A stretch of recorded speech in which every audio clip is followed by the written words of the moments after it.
Welcome to the first two-component 3 World Sociology screencasts on education and global development. And most sociologists would agree that education is one of the most important processes that affects both development and inequality. In the words of Nelson Mandela, education is the most powerful weapon which you can use to change the world. And the importance attached to education is also reflected in the United Nations Millennium Development Goals. So Millennium Development Goal number 2 was about achieving universal primary education. And Millennium Development Goal number 3, promoting gender equality, is also closely connected to this topic. So for example, of the 960 million people around the world who are currently illiterate, 2/3 of them are women. And as a result of this, women are often excluded from many of the benefits which education can bring, both in terms of job opportunity and also the ability to exercise legal and human rights.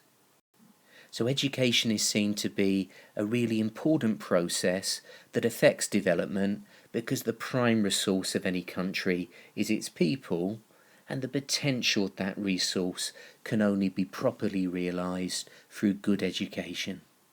And we're going to look at some of the challenges of education in a developing country by focusing on Uganda as a case study. So we've used this country, Uganda, which you can see from the map is in Central East Africa, as a case study for lots of topics within World Sociology. And Uganda, remember, is one of the poorest countries within the world. And if we look at the adult population, there are many adult Ugandans still without any formal education at all.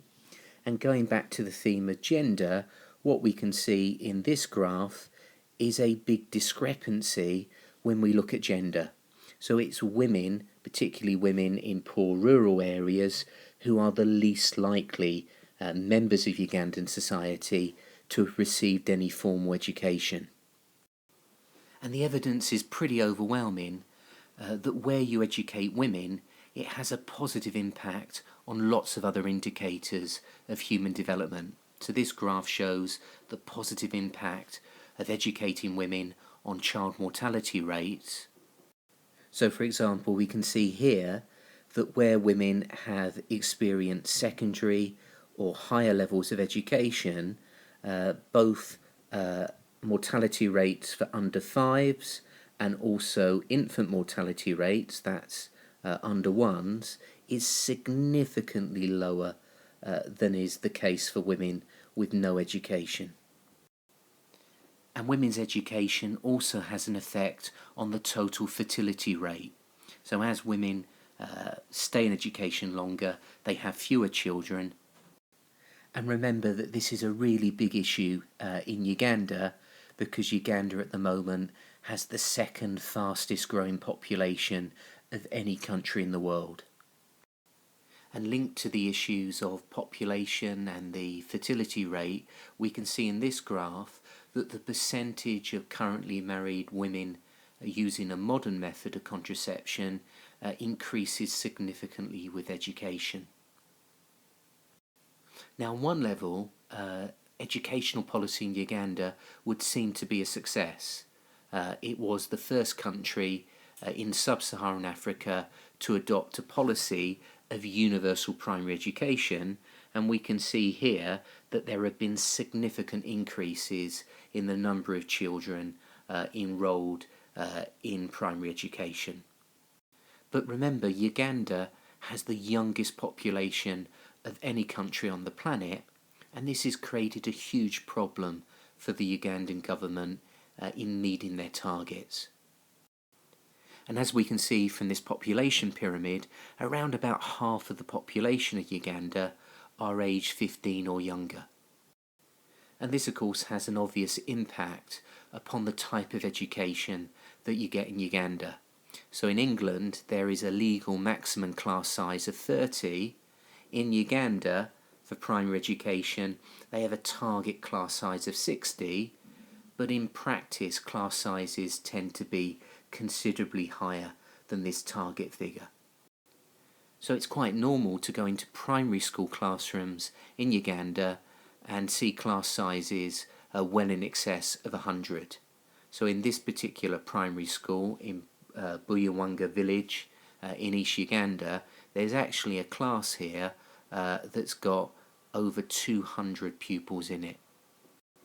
And of course, delivering quality education under these types of circumstances is quite a challenge, particularly when the problem of class size is compounded by the lack of resources and very basic facilities that we find in primary schools in Uganda.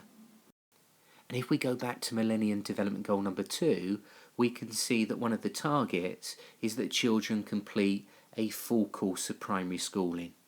And the problem in Uganda is, even though the enrolment figures for primary education are quite impressive, a large number of children do not complete a full cycle of primary education.